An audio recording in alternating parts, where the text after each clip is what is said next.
నమస్కారం వార్తలకి స్వాగతం వివరాల్లోకి వెళ్లే ముందు ముఖ్యాంశాలు గ్రామీణ ప్రజల కోసం స్వామిత్వ ప్రాపర్టీ కార్డుల పంపిణీని ప్రారంభించిన ప్రధాని నరేంద్ర మోదీ స్వామిత్వతో గ్రామీణ ప్రాంతాల్లో చారిత్రక మార్పులు వస్తాయని ప్రధాని ఆశాభావం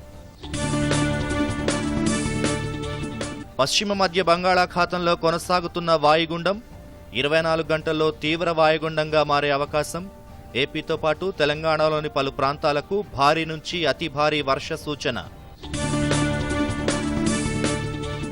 భారీ వర్షాల హెచ్చరికలతో అప్రమత్తంగా ఉండాలని అధికారులకు సీఎం ఆదేశం పరిస్థితిని ఎప్పటికప్పుడు సమీక్షిస్తూ సహాయక చర్యలు చేపట్టాలని సూచన దేశంలో తగ్గుతున్న కరోనా కేసులు పెరుగుతున్న రికవరీ రేటు త్వరలో ప్రారంభమయ్యే పండుగల దృష్ట్యా కోవిడ్ నిబంధనలను ఖచ్చితంగా పాటించాలన్న కేంద్ర మంత్రి హర్షవర్ధన్ వివరాలు తూర్పు మధ్య బంగాళాఖాతం దానిని ఆనుకునే ఆగ్నేయ బంగాళాఖాతం ప్రాంతాల్లో కొనసాగుతున్న తీవ్ర అల్పపీడనం ఈ ఉదయానికి పశ్చిమ మధ్య బంగాళాఖాతంలో వాయుగుండంగా మారింది ఇది ప్రస్తుతం విశాఖపట్నానికి దక్షిణ ఆగ్నేయ దిశగా 400 కిలోమీటర్ల దూరంలో కేంద్రీకృతమై ఉంది రాగల 24 గంటల్లో ఇది తీవ్ర వాయుగుండంగా మారే అవకాశం ఉన్నట్లు హైదరాబాద్లోని వాతావరణ విభాగం తెలియజేసింది ఇది పశ్చిమ వాయువ్య దిశగా పయనిస్తూ ఉత్తర ఆంధ్రప్రదేశ్ తీరంలో నర్సాపూర్ విశాఖపట్నంల మధ్య రేపు రాత్రి తీరాన్ని దాటే అవకాశం ఉంది మరోవైపు ఉత్తర కర్ణాటక దాని పరిసర ప్రాంతాల్లో ఉపరితల ఆవర్తనం కొనసాగుతోంది వీటి ప్రభావంతో రాగల 3 రోజుల్లో రాష్ట్రంలోని ఆదిలాబాద్ ఆసిఫాబాద్ నిజామాబాద్ ఖమ్మం నల్గొండ సూర్యాపేట జిల్లాల్లో 1-2 చోట్ల భారీ నుండి అతి భారీ వర్షాలు కొన్ని చోట్ల భారీ వర్షాలు కురిసే అవకాశం ఉంది పలు చోట్ల తేలికపాటి నుండి మోస్తారు వర్షాలు కురిసే అవకాశం ఉన్నట్లు హైదరాబాద్ వాతావరణ కేంద్రం సంచాలకులు తెలియజేశారు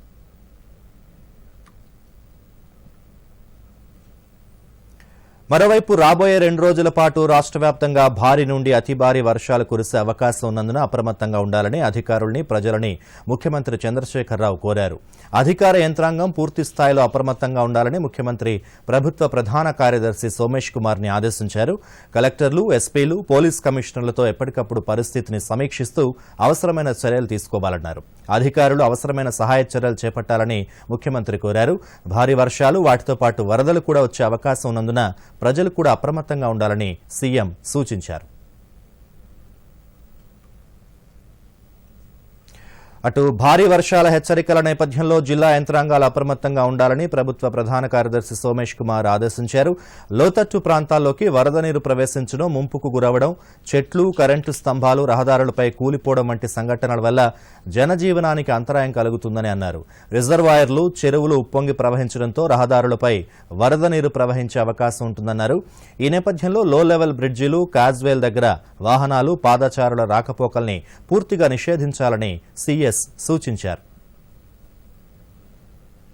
గ్రామీణ ప్రాంతాల్లోని ప్రజల సాధికారతే లక్ష్యంగా కేంద్ర ప్రభుత్వం తీసుకొచ్చిన స్వామిత్వ పథకంలో భాగంగా ప్రాపర్టీ కార్డుల పంపిణీని ప్రధానమంత్రి నరేంద్ర మోదీ ఈరోజు వీడియో కాన్ఫరెన్స్ ద్వారా ప్రారంభించారు స్వయం సమృద్ధి సాధనలో ఈ పథకం మరో కీలక ముందడుగని ప్రధానమంత్రి పేర్కొన్నారు మరిన్ని వివరాలు of villages mapping with improvised technology in village areas ను సంక్షిప్తంగా స్వామిత్వ పథకంగా పిలుస్తున్నారు ఈ పథకంలో గ్రామీణ ప్రజల ఆస్తిని ఆర్థిక సంపదగా గుర్తిస్తూ ప్రాపర్టీ కార్డులు మంజూరు చేస్తారు వీటితో బ్యాంకుల్లో రుణాలు పొందడంతో పాటు ఇతర ఆర్థిక ప్రయోజనాలు పొందేందుకు వీలు కలుగుతుంది స్వామిత్వ ద్వారా గ్రామాల్లోని ప్రజల వ్యక్తిగత ఆస్తుల వివరాలతో పాటు ప్రభుత్వ రంగ ఆస్తుల వివరాలను కూడా సరిహద్దులతో సహా నిర్ణయిస్తారు జాతీయ పంచాయతీరాజ్ దినోత్సవం సందర్భంగా ప్రధానమంత్రి నరేంద్ర మోదీ ఈ పథకాన్ని ప్రకటించిన విషయం తెలిసిందే ప్రతి ఇంటితో పాటు రోడ్లు చెరువులు పార్కులు దేవాలయాలు అంగన్వాడీ హెల్త్ సెంటర్లు పంచాయతీ కార్యాలయాలు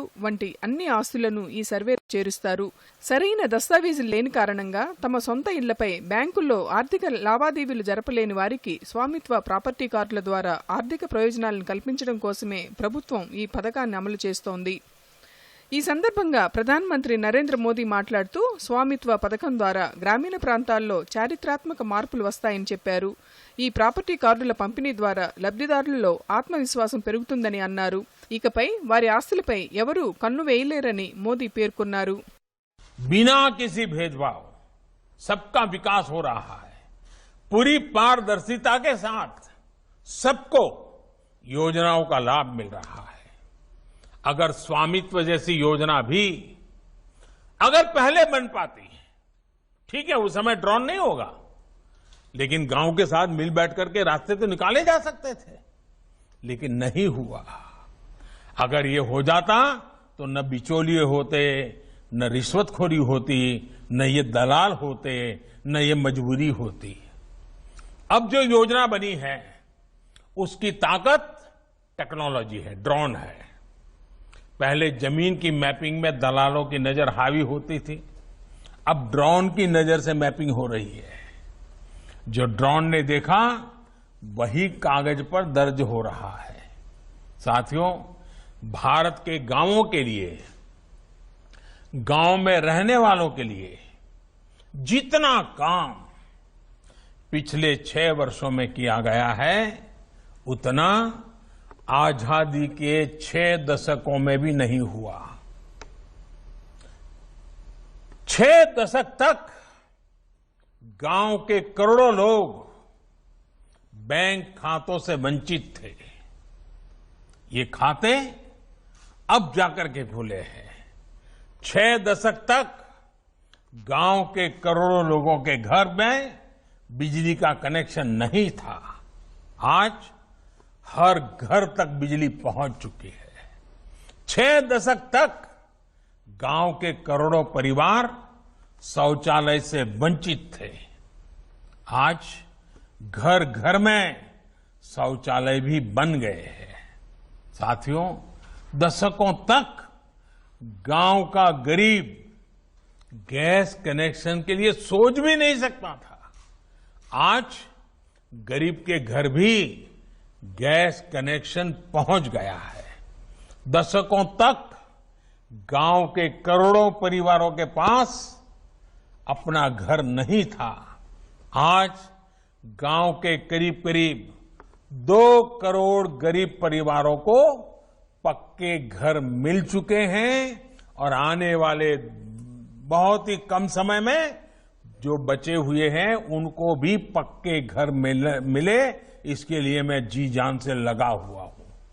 స్వామిత్వ పథకం కింద తొలి దశలో ఉత్తరప్రదేశ్, హర్యానా, మహారాష్ట్ర, మధ్యప్రదేశ్, ఉత్తరాఖండ్, కర్ణాటక రాష్ట్రాల్లోని దాదాపు 1,00,000 మంది గ్రామీణ ప్రజలకు ఈ ప్రాపర్టీ కార్డులను అందజేస్తారు. దీనివల్ల 6 రాష్ట్రాల్లోని 763 గ్రామాలకు చెందిన 1,00,000 మంది ప్రజలు లబ్ధి పొందుతారు. Bureau report, Doordarshan news. దేశంలో పండుగల సీజన్ త్వరలో ప్రారంభమవుతున్న దృష్ట్యా ప్రజలందరూ కోవిడ్ మార్గదర్శకాల్ని ఖచ్చితంగా పాటించాలని కేంద్ర వైద్య ఆరోగ్య శాఖ మంత్రి డాక్టర్ హర్షవర్ధన్ సూచించారు. ప్రజలు ఏమాత్రం కోవిడ్ జాగ్రత్తలు తీసుకోకుండా అలసత్వం కనబరిస్తే కోవిడ్ మహమ్మారి మరలా విజృంభిస్తుందని హెచ్చరించారు. సండే సంవాద్ కార్యక్రమం ద్వారా కేంద్ర మంత్రి సామాజిక మాధ్యమాల ద్వారా పలువురు అడిగిన ప్రశ్నలకు సమాధానమిచ్చారు. ఈ సందర్భంగా ఆయన మాట్లాడుతూ గత కొద్ది రోజులుగా కరోనా కేసులు తగ్గుముఖం పట్టాయని తెలిపారు. అయితే త్వరలో జరుపుకునే దసరా, దీపావళి పండుగల సమయంలో ప్రజలు అప్రమత్తంగా ఉండాలని ఆయన కోరారు.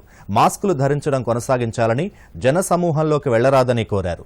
మండపాల వద్ద జరిగే పూజల్లో పాల్గొనదలిచిన వారు 2 గజాల దూరం పాటించాలని హర్షవర్ధన్ ప్రజలకు విజ్ఞప్తి చేశారు.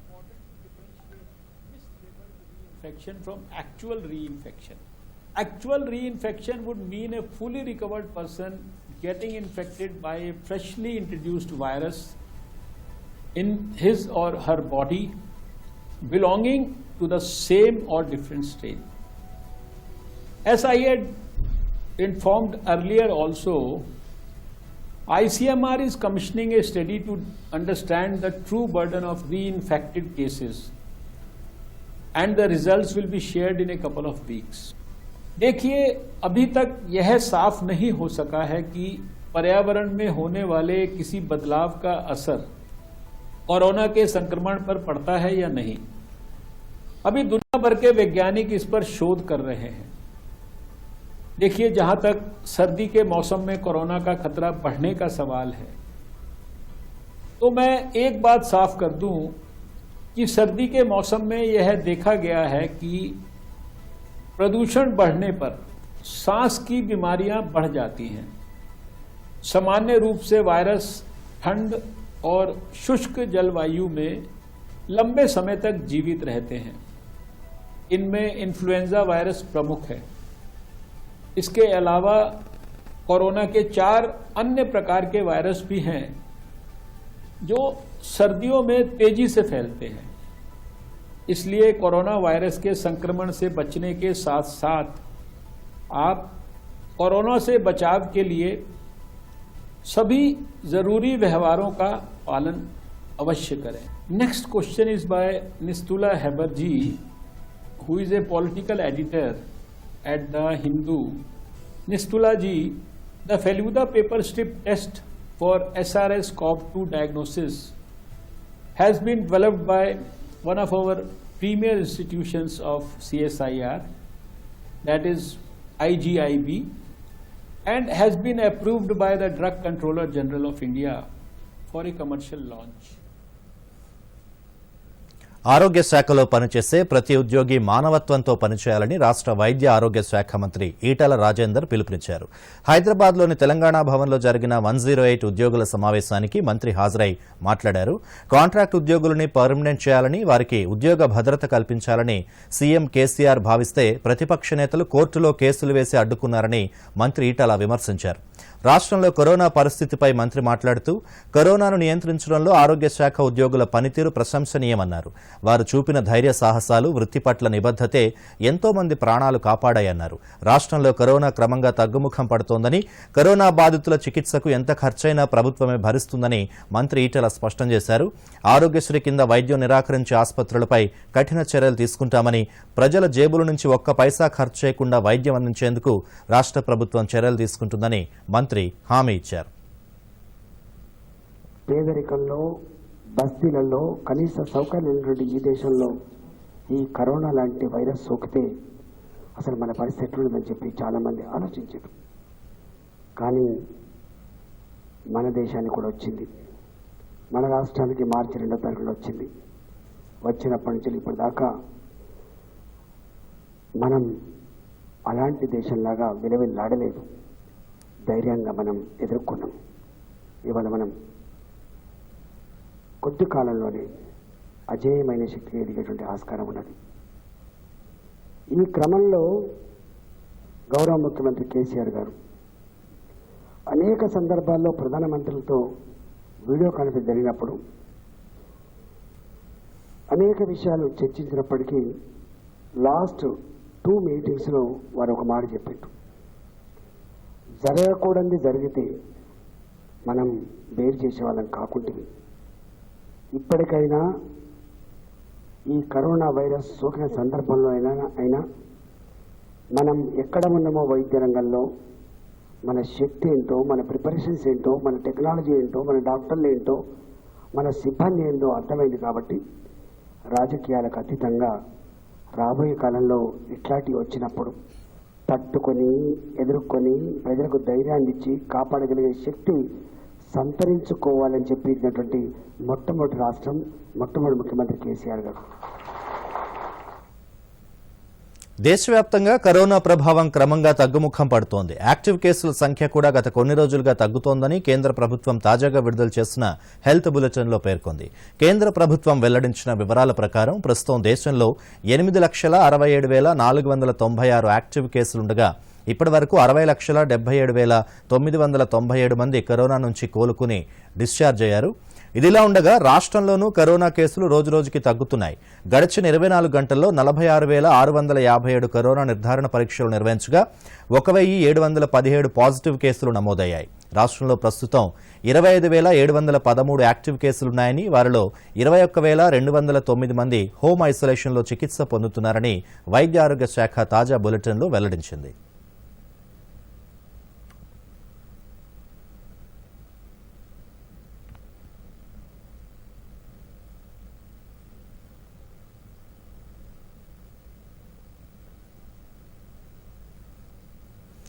కంటికి వెలుగు, ఇంటికి దీపం, మమతకు ప్రతిరూపం. బాలికల్ని రక్షించాల్సిన బాధ్యత అందరిపైన ఉంది. నేడు అంతర్జాతీయ బాలికల దినోత్సవం సందర్భంగా మరిన్ని వివరాలు. ప్రపంచవ్యాప్తంగా కోట్లాది మంది ఆడపిల్లలు ఎదుర్కొంటున్న సవాళ్లని ప్రపంచానికి తెలియజేయడంతో పాటు బాలికలకు అవగాహన పెంచే ఉద్దేశంతో ప్రతి ఏడాది అక్టోబర్ 11వ తేదీని అంతర్జాతీయ బాలికల దినోత్సవంగా జరుపుకోవాలని ఐక్యరాజ్య సమితి మొదట డిసెంబర్ 19, 2011లో ప్రకటించింది. ఈ సంవత్సరం బాలికా దినోత్సవం నినాదంగా my voice our equal future, నా మాట నా సమాన భవిష్యత్తుగా ప్రభుత్వం నిర్ణయించింది. బాలికలు, విద్యావంతులు, సశక్తులు, మహిళలు ఆర్థిక స్వతంత్రులైతేనే వారికి సమాన హక్కులు వికసిస్తాయి. ఇంతకాలం బాలికలు విద్యావంతులు కావడానికి అనేక అవరోధాలున్నాయి. అనేక సామాజిక ఆర్థిక అంశాలతో పాటు మూఢాచారాలు కూడా కారణం. 1990 దశకం నుంచి దేశంలో వచ్చిన విప్లవాత్మక పరిణామాలు మహిళా సాధికారతకు ఊతమిచ్చాయి. కేంద్ర రాష్ట్ర ప్రభుత్వాలు 1988 నుంచి దేశంలో అక్షరాస్యతను పెంచడానికి జాతీయ అక్షరాస్యత కార్యక్రమాన్ని చేపట్టాయి. ఇది కొనసాగుతుండగానే 2000 సంవత్సరంలో సర్వశిక్ష అభియాన్ కార్యక్రమాన్ని చేపట్టి గ్రామ స్థాయి నుంచి బడియుడు పిల్లలంతా పాఠశాలల్లోనే ఉండేటట్లు చర్యలు తీసుకున్నారు. గ్రామీణ ప్రాంతాలలో, పట్టణాలలోని వెనుకబడిన ప్రాంతాలలో బాలిక సంరక్షణ కోసం ప్రారంభించినది సమగ్ర స్త్రీ శిశు సంక్షేమ పథకం. దీనిలో భాగంగా తెలంగాణ రాష్ట్రంలోని 31,711 ప్రధాన అంగన్వాడీ కేంద్రాలు, 3,989 మినీ అంగన్వాడీ కేంద్రాల ద్వారా గర్భవతులకు, బిడ్డ తల్లులకు, శిశువులకు సమగ్ర పౌష్టికాహారం, ప్రీ స్కూలింగ్ విద్యను అందిస్తున్నది. పొరుగు దేశాలు చైనా, శ్రీలంక మనకన్నా బాలిక అక్షరాస్యతలో ముందుండడం గమనార్హం. స్త్రీ కుటుంబంలోనూ సమాజంలోనూ కూడా ఎక్కువ బాధ్యతలను మోస్తుంది కనుక ఆమె విద్యావంతురాలైతే కుటుంబమంతా విద్యావంతమైనట్టు చెప్పవచ్చు. ఇక ఆరోగ్యపరంగా చూస్తే పుట్టినప్పటి నుండి బాలికలకు ఇచ్చే ఆహారంలో కూడా వివక్షత చూపడంతో, రక్తహీనతతో ఇంట్లో చేయవలసిన పని కూడా అధికంగా ఉండడం వల్ల పాఠశాలకు వచ్చేసరికి వారికి ఉన్న కొద్దిపాటి శక్తి కూడా హరించుకుపోతున్నది. దీనిని గమనించి కేంద్ర రాష్ట్ర ప్రభుత్వాలు పాఠశాలల్లో మధ్యాహ్న భోజన పథకం అమలు చేస్తున్నాయి. సమాజంలోని మూఢ నమ్మకాల వల్ల చిన్న వయసులోనే పెళ్లి చేయడం, అమ్మాయి 18 సంవత్సరాలు వచ్చేసరికి తల్లి కావడం మరో ప్రధాన సమస్య.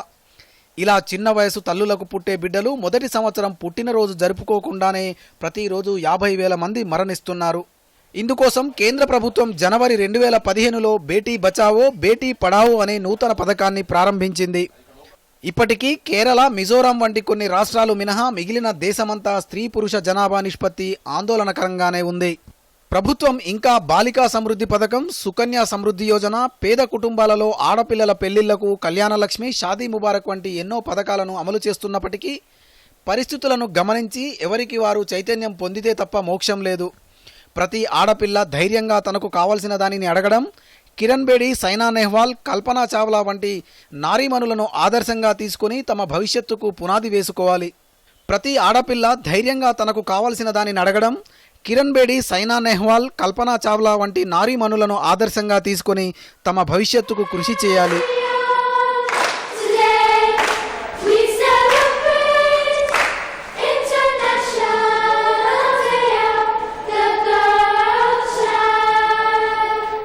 Bureau report, Doordarshan news.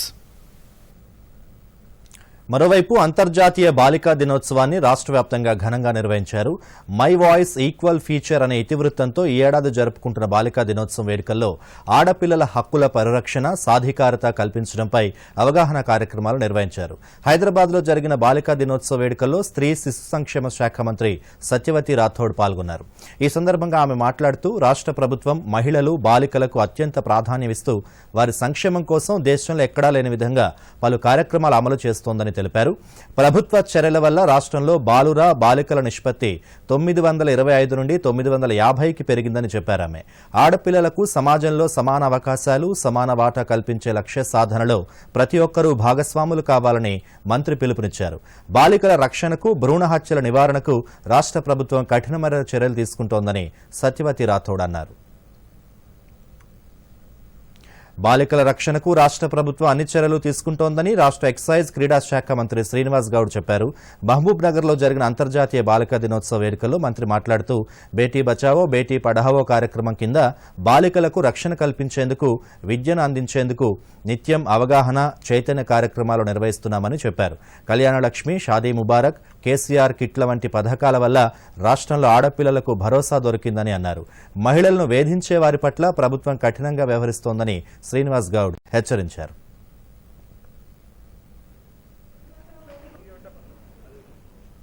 చట్టాలు వస్తున్నాయి కానీ రకరకాల చట్టాలు ప్రతి సంఘటన రాగానే ఆదానికి సంబంధించిన చట్టం ఇవ్వడం, ఫాస్ట్ ట్రాక్ కోర్టు తీసుకురావడం, నేరస్తులను శిక్షించడం, ఎంత చేసినా కూడా ఇంత మార్పు అనేది రాకపోవడం అనేది చాలా బాధాకరం.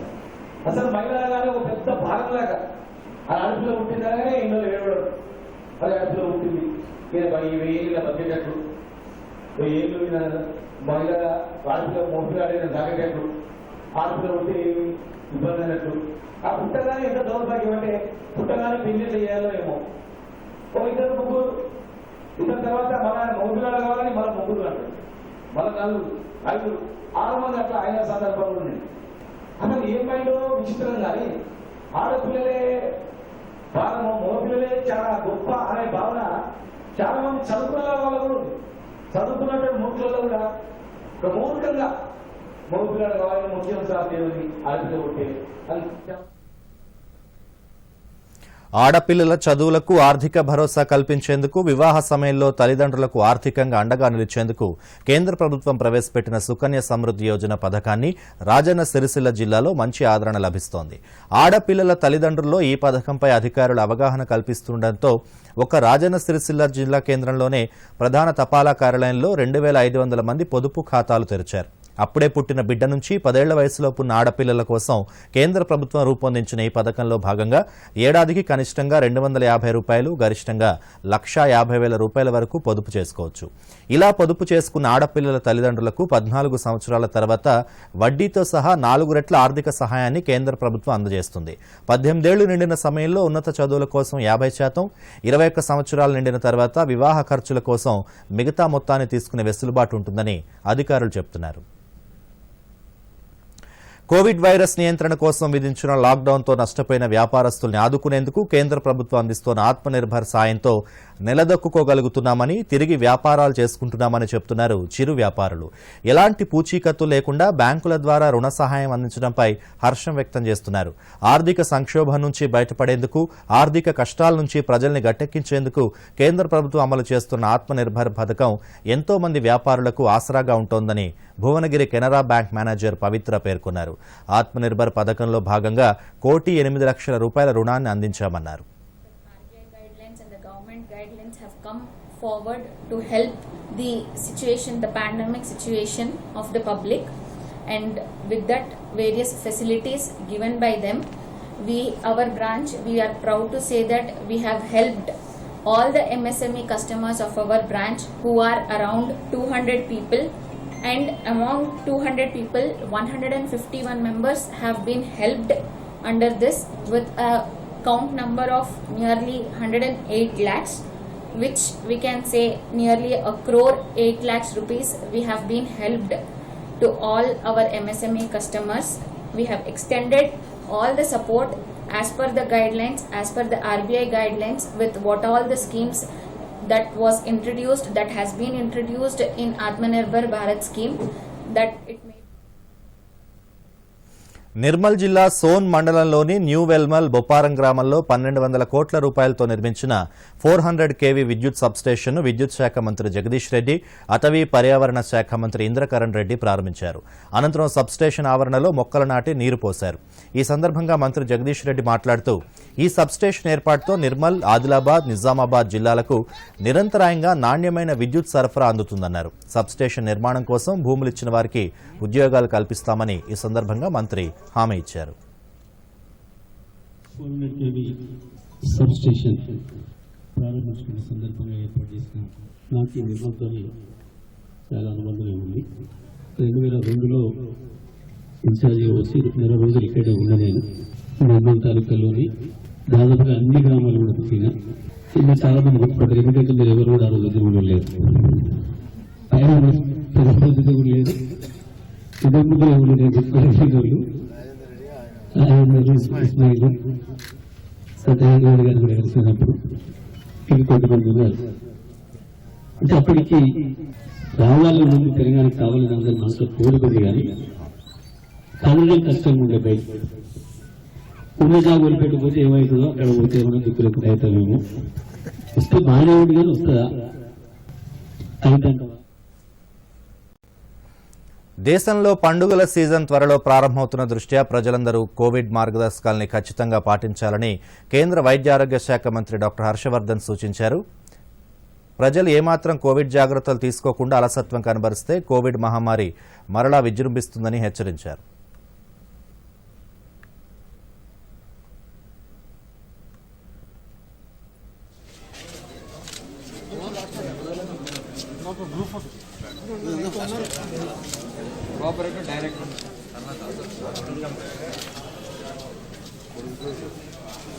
హత్రాస్లో దళిత యువతపై జరిగిన సామూహిక అత్యాచార ఘటన కేంద్రం దర్యాప్తు బృందం విచారణ మొదలుపెట్టింది. ఇప్పటికే ఈ ఘటనపై కేసు నమోదు చేసిన సీబీఐ విచారణ కోసం ప్రత్యేకంగా ఒక కమిటీని కూడా ఏర్పాటు చేసినట్లు ఆ సంస్థ అధికార ప్రతినిధి ఆర్కే గౌర్ తెలిపారు. ఈ విచారణ బృందానికి సీమా పౌజా నేతృత్వం వహిస్తారు.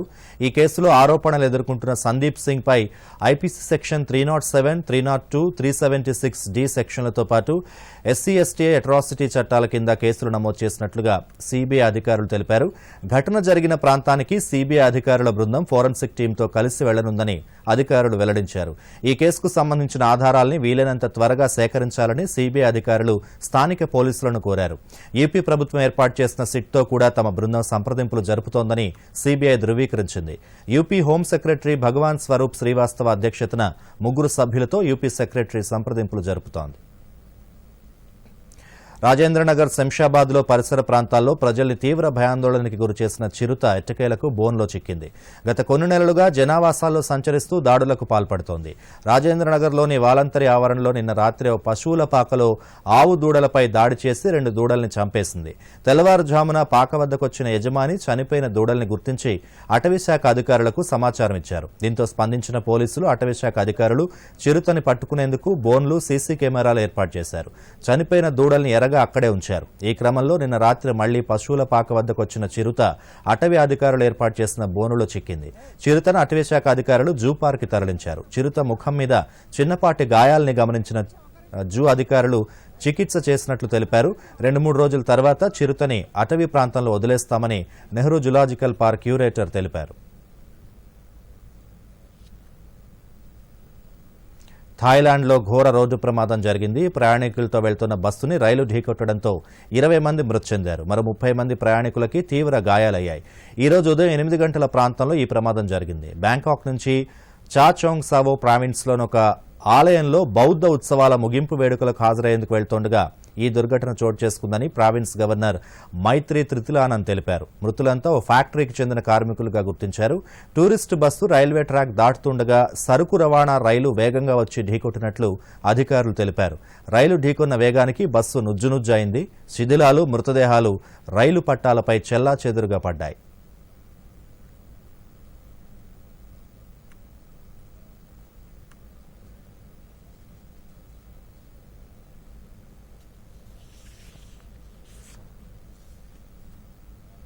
కోవిడ్-19 అతి వేగంగా వ్యాపిస్తుంది. అతి దగ్గరగా నిలబడి తుమ్మినా, దగ్గినా, మాట్లాడినా లాలాజల బిందువులు మార్పిడి జరిగి వైరస్ శరీరంలోకి ప్రవేశిస్తుంది.